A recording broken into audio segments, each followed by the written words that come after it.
Türkiye Harp Mahalle Gaziler Şehit Dul Yetimleri Derneği Kırıkkale Şubesi olarak şehitlerimizi yıl dönümlerinde kabirleri başlanma programları çerçevesinde bugün İl Merkez Yuva Mezarlığı'nda şehidimiz polis memuru Yılmaz Dikmen kardeşimizi şehadetinin 6. yılında kabir başına arıyoruz. Müsaadenizle şehidimiz hakkında sizleri bilgilendirmek istiyorum.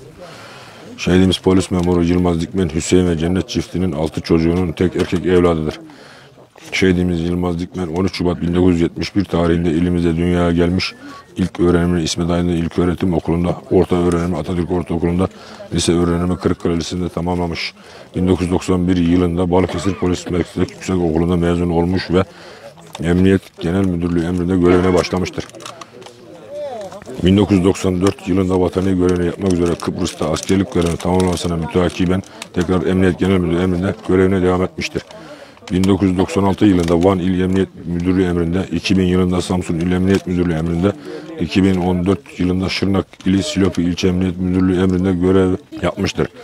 Silopi İlçe Emniyet Müdürlüğü emrinde görev yapmaktayken 7 Temmuz 2015 tarihinde PKK teröristlerle saldırıda kahramanca savaşıp 2 teröristi etkisiz hale getirerek kendisi de yaralanmış, tedavisi yapılıp hava değişimi için baba ocağına dönmüştür. Tedavi süreci tamamlanan şehidimiz Yılmaz Dikmen 17 Temmuz'da tekrar Silopi ilçesindeki görevine başlamıştır. Şehidimiz Yılmaz Dikmen Silopi İlçe Emniyet Müdürlüğü emrinde görevli iken teröristlerin keskin nişancı tüfeğiyle açtığı ateş sonucu 30 Ağustos 2015 tarihinde devletimizin bölünmez bütünlüğünü koruma uğruna şehitlik mertebesine ulaşmıştır. Evli ve 2 çocuk babası olan şehidimiz Nur Camii'nde düzenlenen tören ile yuva aile mezarına defnedilmiştir. Ruhu şad, mekanı cennet olsun. Bütün şehitlerimizin anısına El Fatiha.